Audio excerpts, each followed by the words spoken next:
श्री सहयोगी जी सागर को सहयोगी जी कल की कक्षा का सारांश प्रस्तुत करें। ये फोटो जो दिख रही है देना। सुधीर जी सहयोगी।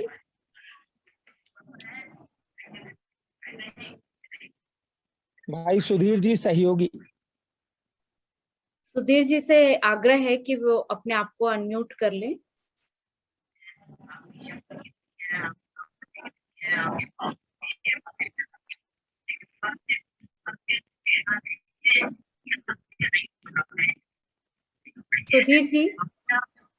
सुधीर जी हाँ बोलिएगा। हाँ आवाज आ रही क्या बहन जी? हाँ हाँ बिल्कुल आ रही है। आवाज आ रही जी जी। सम्मिलित साधर्मी जनों को शुद्धात्म सत्कार। कल की कक्षा के मुख्य अंश इस प्रकार है। आज हम अपनी चर्चा करने जा रहे हैं 343 धनराजू क्षेत्र में 3 लोग में हम घूम कर आए। 2000 सागर प्लस पर्याय का अंतिम भाव भी हो सकता है। वर्तमान में हम उत्कृष्ट क्षेत्र, उत्कृष्ट पर्याय, उत्कृष्ट समागम प्राप्त हुआ जो चूकने योग्य नहीं है। वर्तमान में हम मनुष्य हैं और विचारें परिणामों से हम कैसे हैं। हमारे परिणाम ही हमें भवचक्र से निकालने में सक्षम है। धर्म श्रवण के समय हमारे परिणाम में बंध, उदय एवं बंध पुण्य का ही बहुलता से होता है। अशुभ भाव से बचना सहज हो जाता है। प्रति समय होने वाले परिणाम का लेखा जोखा अवश्य करें जिससे दुर्गति गमन ना हो। मैं जीव द्रव्य हूँ जो त्रैकालिक पर्याय रूप सदा ही परिणमता है। पर्याय का उत्पादय होना पर्यार्थिक नय है। द्रव्य टंकोत्कीर्ण ध्रुव है, यह द्रव्यार्थिक नय का विषय है। मेरे ही विभाव परिणाम से कर्म का आश्रय होता है। दृष्टांत दिया था जैसे चुंबक लोहे को आकर्षित करती है। 6 द्रव्य निज गुणों को कभी नहीं छोड़ते। जीव, उद्गल, अर्थ क्रियाकारित्व से सहित है। अन्य द्रव्य के गुण रूप अन्य द्रव्य कभी नहीं परिणमते हैं। पर्याय विनाशिक है, सदा काल एक सी नहीं रहती।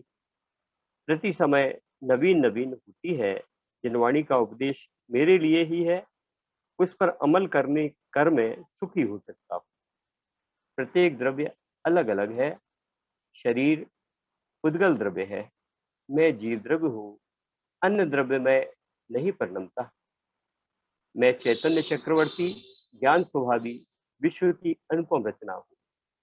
जिन दर्शन अति सूक्ष्म है, यथार्थ विधि से जानना, अनुभव करने से ही मुक्ति मार्ग का प्रारंभ होता है। प्रत्येक गुण द्रव्य से अभिन्न है। जीव द्रव्य ज्ञान दर्शन चेतना से सहित है। जीव का चैतन्य परिणाम उपयोग है। जो जीव प्रसन्न चित्त से अपनी चर्चा सुनते हैं, निश्चित ही वे भव्य हैं, भविष्य में निर्वाण को प्राप्त करेंगे, ऐसा आगम वाक्य है। आत्मानुभव से ही शुद्ध भाव का प्रादुर्भाव होता है। इस प्रकार कल की कक्षा में जो सारबिंदु थे वह आपके सामने प्रस्तुत किए। निश्चित ही हम आज की कक्षा पुनः उसके आगे प्रारंभ होगी, उसे सुनकर के और अपने निज हित के प्रयोजन से सारी चर्चा को, कक्षा को लें और उसमें अधिकतम उपदेश को ग्रहण करने का हम उपाय करें। यही हमारे लिए उत्तम और श्रेयस्कर होगा। आगे बहन जी अपनी चर्चा प्रारंभ करें। बहुत बहुत सुंदर सारगर्भित आपने समरी प्रस्तुत की है सहयोगी जी भाई साहब ने। और आज की चर्चा फिर से आपकी चर्चा होगी। उसके पहले हम मंगलाचरण करेंगे। धम्म ज्योतो जिनवर अर्थति अर्थ जो भय बिना भव जमुन हो ममल ज्ञान परलो, हो ज्ञानी हो ममल ज्ञान परलो। जिनेंद्र भगवान ने निश्चय से यथार्थ रूप में पदार्थों को देखकर जो धर्म कहा है वो सर्व भयों को नाश करने वाला है, वह परलोक के लिए निर्मल ज्ञान देने वाला है। हे भव्य जीव, उसी धर्म का मनन करो। ऐसा मंगलाचरण हम करते हैं।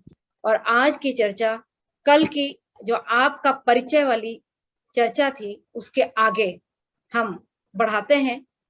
कल हमने देखा कि जीव नहीं, आत्मा यानी द्रव्य, द्रव्य के क्या गुण हैं, मैं कौन हूं, ये हमने कल तय किया। और जीव का जो असाधारण लक्षण है, अब ये जीव शब्द कहाँ से आया है? हम पहले आत्मा आत्मा बोल रहे थे, अब हम जीव बोलने लग गए। तो क्या है ये अंतर? बहुत किंचित सूक्ष्म अंतर है। द्रव्य कैसा है? सत्तावान है। कल हमने देखा हम अपने आप में अपने लिए अपने चक्रवर्ती हैं, सत्तावान। और उत्पाद व्यय द्रव्य लक्षणम, उत्पाद और व्यय परिवार पर्याय में हो रहा है, गुणों का परिणमन हो रहा है, लेकिन मैं द्रव्य हमेशा ध्रुव हूं, ना उसे कोई नाश कर सकता है, ना उसे कोई गला सकता है, ना ही उसे कोई मिटा सकता है। ऐसा ध्रुव तत्व में अविनाशी द्रव्य हूं। तारण स्वामी ने इसके लिए एक बहुत सुंदर पंक्ति कही है। टंकार ज्ञान शुद्धम टलियो कम्मान तिविह विलियम च, स्फटिक स्वभाव शुद्धम स्फटिक स्वभावेन मुक्ति गमनम च। तारण स्वामी कहते हैं कि टंकार ज्ञान शुद्धम, ज्ञान की टंकार से जिसको शुद्ध कर दिया गया, और सारे कर्म जिससे टल गए हों। जब ज्ञान की टंकार लगी तो कर्मों के जो अपक्षरण है वो मिट गए, विलियम चा, मिट चुके हैं। और स्फटिक स्वभाव शुद्धम, और स्फटिक स्वभाव जो है वो शुद्ध चमक रहा है। स्फटिक स्वभाव ही मुक्ति गमनम का कारण है। और वही स्फटिक स्वभाव जो है वो मुक्ति को जाता है, ये शरीर मुक्ति को नहीं जाता है।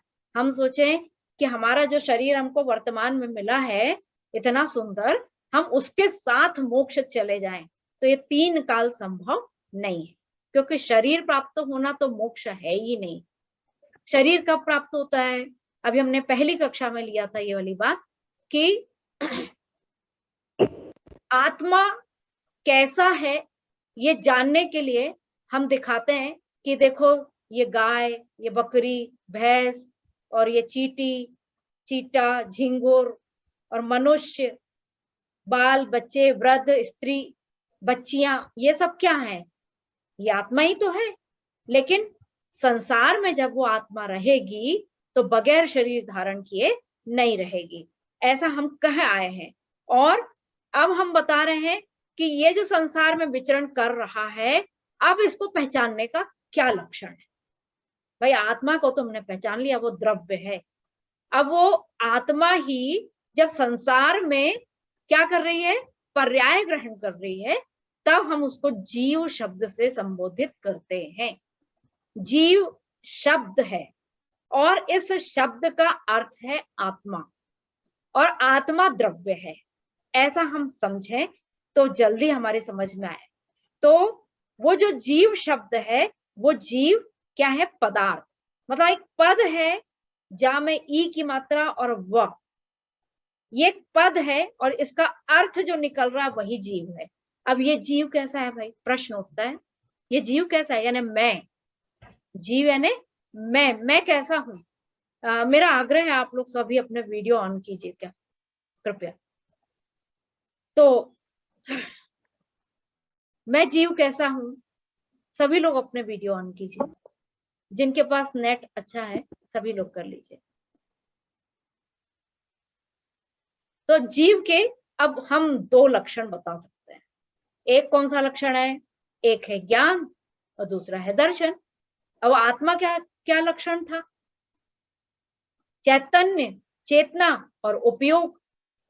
तो दो लक्षण आत्मा के हो गए और दो द्रव्य के हो गए, ये जीव के हो गए। ऐसे चार हो गए क्या? बिल्कुल नहीं। जैसे आत्मा का दूसरा नाम जीव है, वैसे ही चेतना का दूसरा नाम दर्शन और ज्ञान का दूसरा नाम उपयोग। मतलब हम दोनों लक्षणों को यहाँ पर घटित करेंगे। तो क्या कह रहे हैं? हो सकता है मेरे बोलने में क्रम में गड़बड़ी हो, लेकिन आप उसको संधान कीजिएगा। तो दो लक्षण हम कह आए थे। यहाँ पर मैं फिर से वो गाथा लेती हूँ। भावा जीवा दिया जीव गुणा चेतना व उपयोगो सुर नर नारे तिरिया जीवस्य या पज्जया बहुगा। क्या कहते हैं कि जीव के ही अनेक पर्याय हैं। कौन कौन सी पर्याय हैं? देवता है, नारकी है, तिर्यांश। मतलब मैं तो नहीं हूं ना भाई, क्यों नीलेश भाई? मैं तो नहीं हूं ना वो, नहीं, आप ही तो हैं, आपकी चर्चा हो रही है। मतलब आप, यानी जहां जहां ये पर्याय नाम आए ना, वहां आप लोग अपना नाम लिख सकते हैं। ठीक है, अपना नाम जोड़ लीजिए वहां पर। तो मैं अशुद्ध पर्याय हूं, है ना, ऐसा आचार्यों ने कहा कि मैं कौन हूं? मैं अशुद्ध पर्याय, इन सब में स्थित। लेकिन हम सब में क्या स्थित है भाई? हम सब में स्थित है चेतना और उपयोग, ये दो गुण हम में स्थित हैं। अब ये जो जीव का असाधारण लक्षण है, जीव का असाधारण लक्षण क्यों कहा है इसको? क्योंकि ये अन्य द्रव्यों में नहीं पाया जाता। बताओ, वो जो प्लास्टिक की कुर्सी है ना, ये साधारण वाली कुर्सी की मैं बात नहीं कर रही हूँ, मैं प्रधानमंत्री जी की कुर्सी की बात कर रही हूँ। कोई विशेष कुर्सी है ना भाई, तो वो बात करती होगी प्रधानमंत्री जी से। वो किसी किसी समय की सूचना दे देती होगी, नहीं? क्यों क्यों नहीं देती है भाई? कुर्सी के लिए तो सारे आंदोलन, सारे संघर्ष, सब कुछ, जितना भी कार्यक्रम किया जाता है, सब कुर्सी के लिए किया जा रहा है ना। तो वो कुर्सी बोलती होगी ना कुछ, तो नहीं बोलती है। क्यों नहीं बोलती है? क्यों नहीं बोलेगी वो? क्योंकि वो हमारे समान चैतन्य नहीं है। बस एक ही उसका उत्तर है, वो चैतन्य नहीं है हमारे साथ। क्योंकि वो, अब उसका और सूक्ष्मता से यदि उत्तर दिया जाए, क्योंकि वो पुद्गल है। अब बच्चे लोगों को पढ़ाते हैं पाठशाला में, तो बोलते थे ये अजीब है ना बेटा, इसलिए नहीं बोलती है। अजीब थोड़ी बोलते हैं, ऐसा बोल दिया जाता है।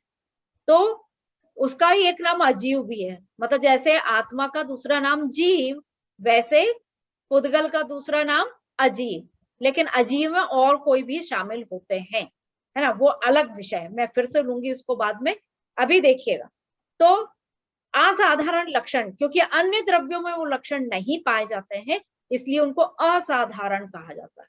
इसके पहले तो हमने सामान्य लक्षण देख ही लिया है, द्रव्य के सामान्य लक्षण, है ना, सत्तावान, है ना, जीवत्व, अस्तित्व, द्रव्यत्व, प्रमेयत्व, प्रदेशत्व, अगुरु लघुत्व, ये सब सामान्य, ये 6 द्रव्य में सबके हैं, पुद्गल के भी हैं, धर्म के भी हैं, आकाश के, काल के, है ना, अधर्म के भी हैं और मेरे भी हैं। ठीक है, लेकिन जो असाधारण लक्षण है वो तो जीव में ही है, यानी आत्मा में ही है। अच्छा, में ही है मतलब ऊपर से उड़ाया गया होगा ना।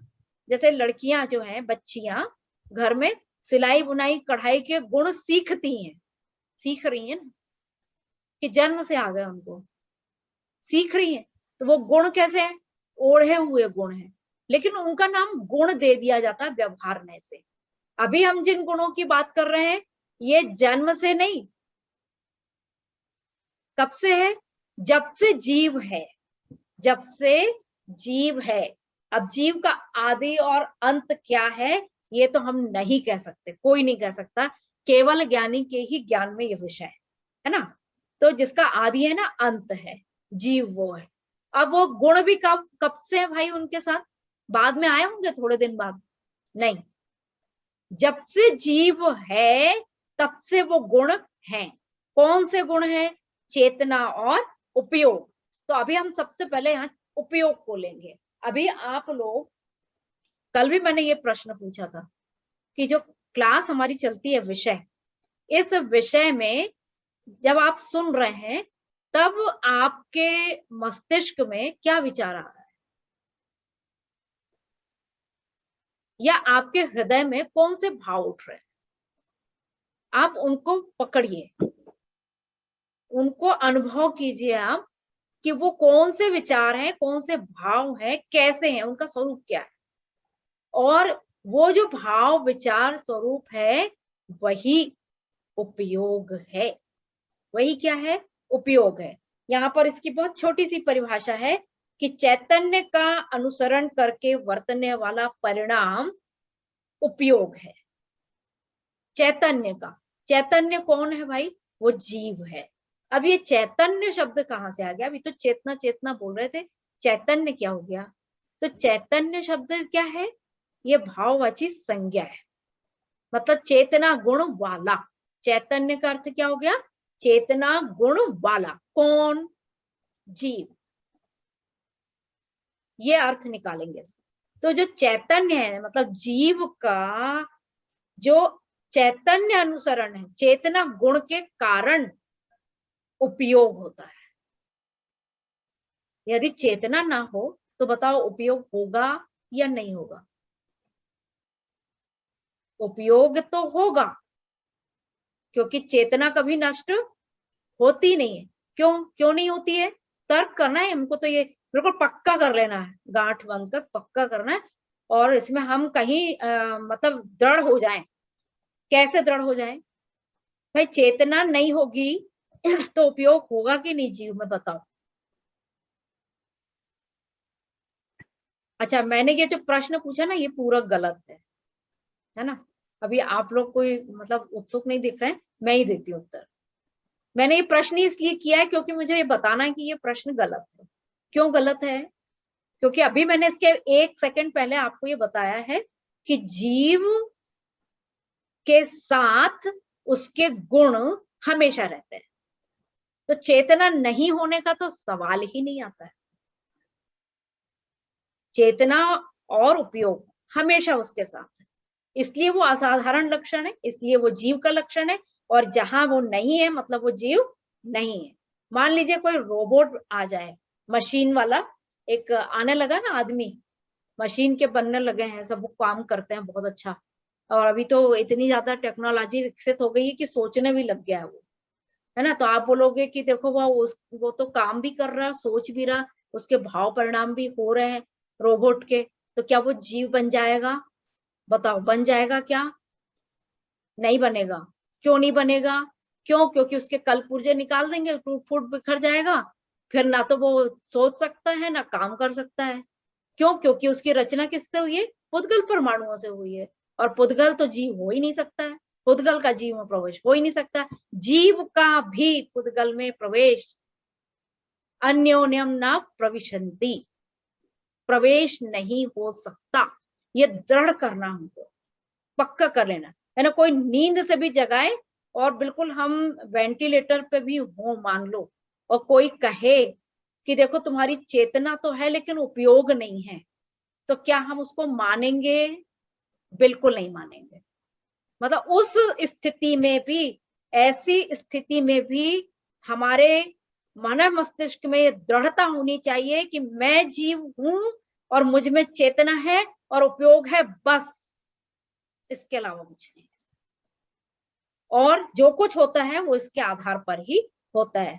तो अब हम बता रहे हैं कि ये उपयोग को कैसे समझेंगे भाई।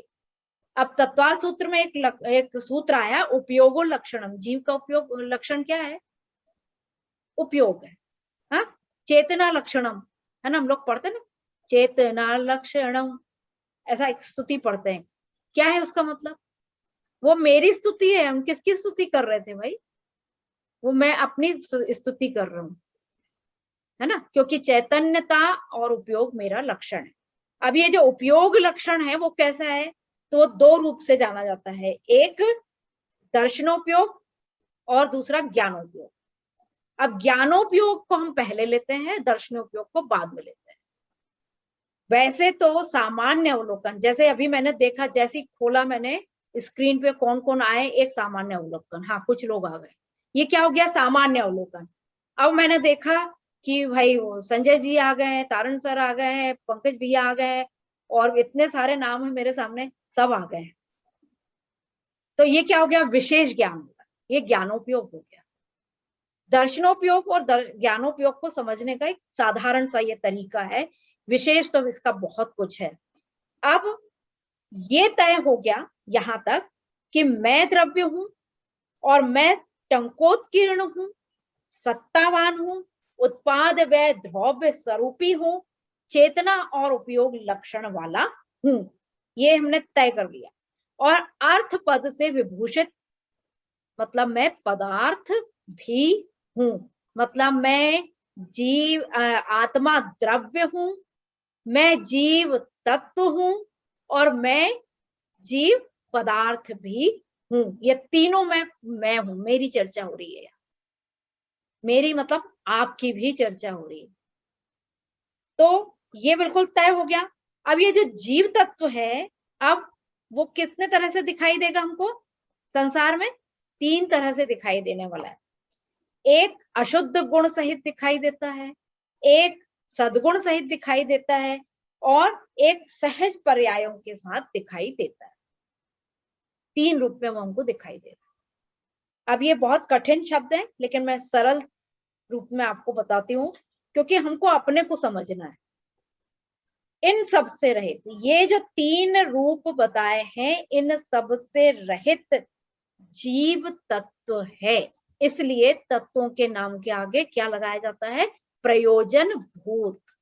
एक शब्द लगाया जाता है ना, आप परिभाषा में पढ़ते हैं, प्रयोजन भूत। प्रयोजन भूत मतलब उसमें जो सारभूत, यानी तारण स्वामी के लिए जो उनका फेवरेट शब्द है वो है अर्क। मतलब उसमें उन तत्वों में जो अर्क है ना, वो अर्क मेरी दृष्टि में आना चाहिए, उसमें मेरा उपयोग जाना चाहिए, मुझे उसका दर्शन करना है।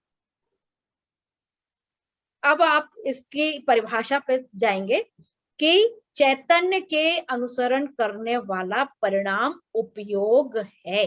अब सामान्य रूप से मैंने अपने आप को देखा, किसको देख लिया?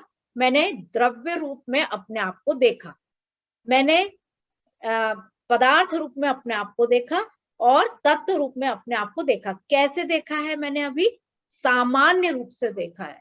अब मैं जब सामान्य रूप से अपने आप को देखने के बाद अपने परिणामों में मैं लाऊं कि नहीं, मैं सत्तावान, मैं उत्पाद व्यय द्रव्य स्वरूपी, मैं त्रिगुणमयी, मैं गुणवान, जब मैं ऐसा अपने आप को देखता हूं, और हर कार्य में लगाएंगे। किसी ने कहा हाँ आज तो सब्जी बहुत अच्छी बनी है आपकी, उसी समय ये जो हमने भी पढ़ा ना सामान्य अवलोकन, उसका उस पे उपयोग जाना चाहिए। वो मैंने कहा बनाई है, वो तो बन गई। अब क्या हुआ ये आपने, या फिर आप ऐसा भी कर सकते हैं, वाह मैंने सब्जी बनाई, देखो कितनी प्रशंसा हो रही। या आप ऐसा भी कर सकते हैं, वो तो मैं रोज ही बनाती हूँ। फिर आप एक ऐसा भी परिणाम ला सकते हैं कि मैंने कहा बनाई है, ये तो सब कार्य हो रहा है, मैं तो केवल जानन हारा देखन हारा हूं। ये बोलना नहीं है, याद रखिए, बोलना नहीं है। बोलोगे तो लोग पागल समझने लग जाएंगे। जो सहज लोग होते हैं ना, सहज सरल स्वभावी, उनको पागल कहा जाता है दुनिया में। लेकिन दुनिया की दृष्टि से जो चीज गलत है, वो हमारी दृष्टि से बिल्कुल सही है। हमें अपने परिणामों में ये बात लानी है। तो विनम्रता अपने आप दिखने लगती है चेहरे पे, विनय भाव दिखने लगता है, प्रशंसा दुगनी होने लगती है ना। यदि आपको अपनी प्रशंसा करानी ना, तो ऐसा विनय भाव रखिए, वही मूल है। तो हम चलिए क्या कह रहे हैं कि सामान्य अवलोकन के आधार पे जो परिणाम हो रहे हैं वो उपयोग है। तो चेतना और उपयोग साथ साथ चलते हैं। अब तीसरी एक शब्द आता है, वो है पर्याय। मैं बार बार कह रही हूं कि आप सब मनुष्य पर्याय हो। अब पर्याय क्या होता है? वैसे तो सभी लोग जानते हैं, और पर्याय कितनी देर की होती है?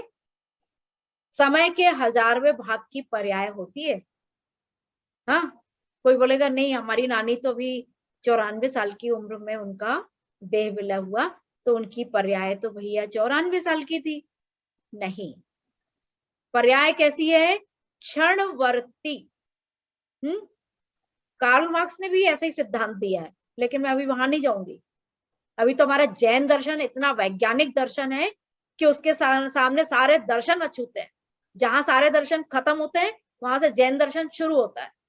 तो जैन दर्शन में क्या है कि पर्याय क्षणवर्ती, एक क्षण में आती है और खत्म हो जाती है, आती है और खत्म हो जाती है।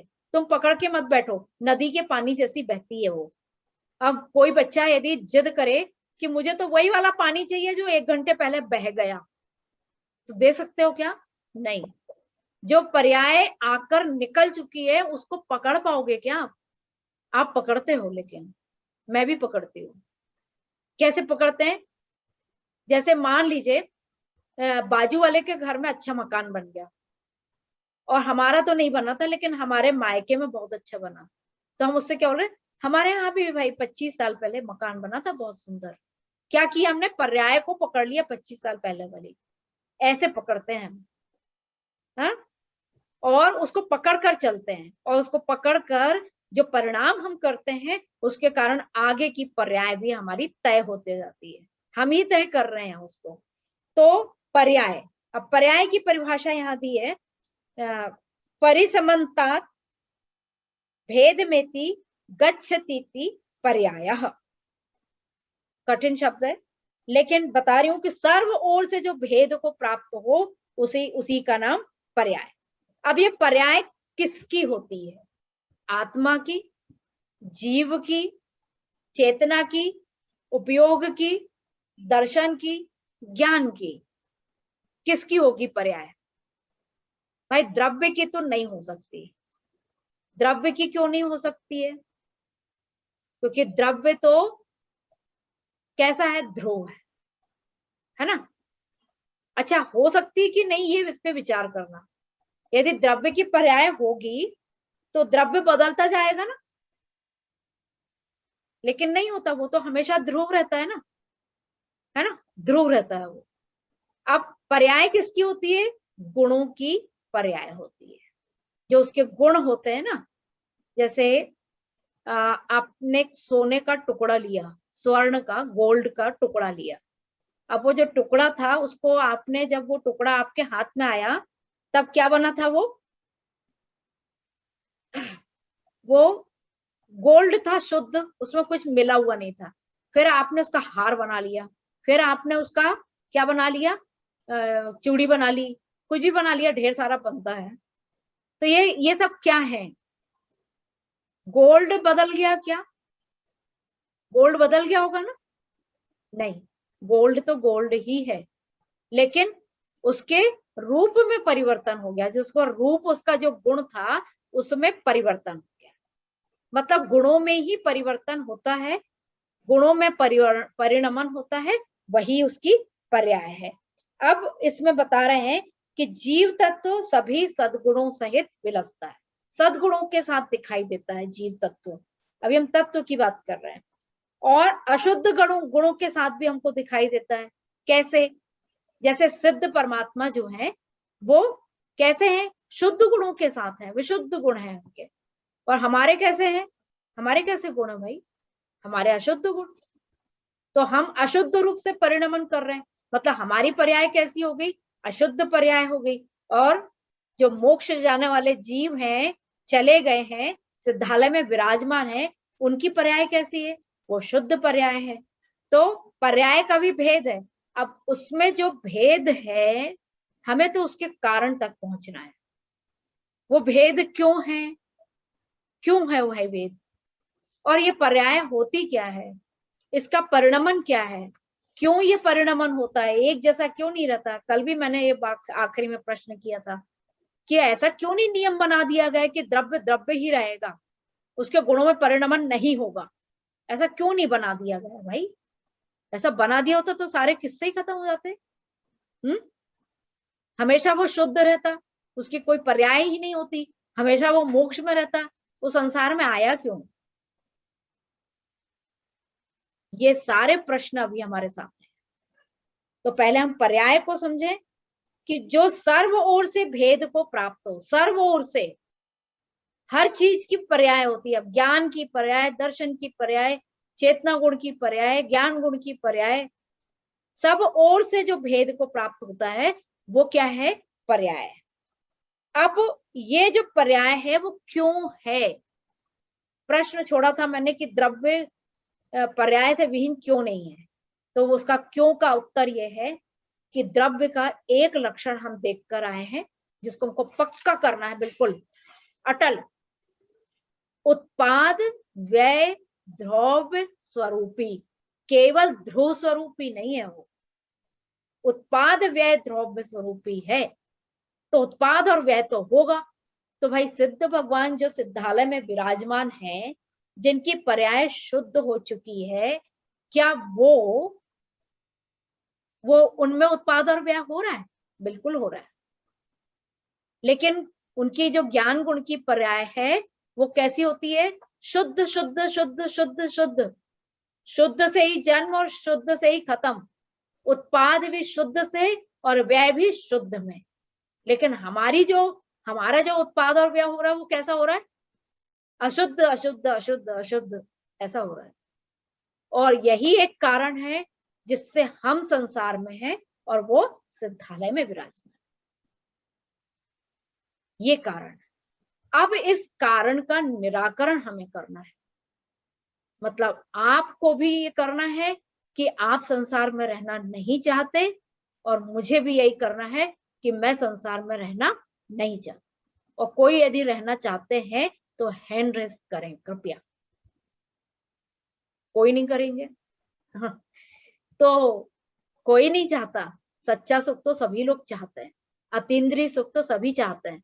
भाई देखो, आंख से देखते हैं तो आंख की सेवा करना पड़ती, कान से सुनते हैं तो कान की सेवा करना पड़ती है ना। जितनी इंद्रियों से हम अभी बाह्य में ये सब ग्रहण करते हैं, उनकी सेवा हमको करनी, चाकरी करना पड़ती, नौकर बने हुए हैं हम लोग उसके, पुद्गल के नौकर बने हुए हैं। इतना महाशक्तिवान चक्रवर्ती सत्तावान आत्मा किसका नौकर है? पर्यायों का नौकर। नौकरी छोड़ना है, मालिक बनना है, ऐसी भावना के साथ जिनवाणी स्तुति करेंगे। आज की कक्षा में यहीं तक, और कल इसकी समरी जो भी प्रस्तुत करना चाहेंगे मुझे सूचित करें। व्हाट्सएप ग्रुप से जुड़ने के लिए पंकज भैया या मेरे को, आभास भैया, किसी को भी आप मैसेज कर दीजिए और जिनवाणी वंदना करेंगे आज की। जिनवाणी के ज्ञान से सूझे लोकालोक, सो वाणी मस्तक धरूं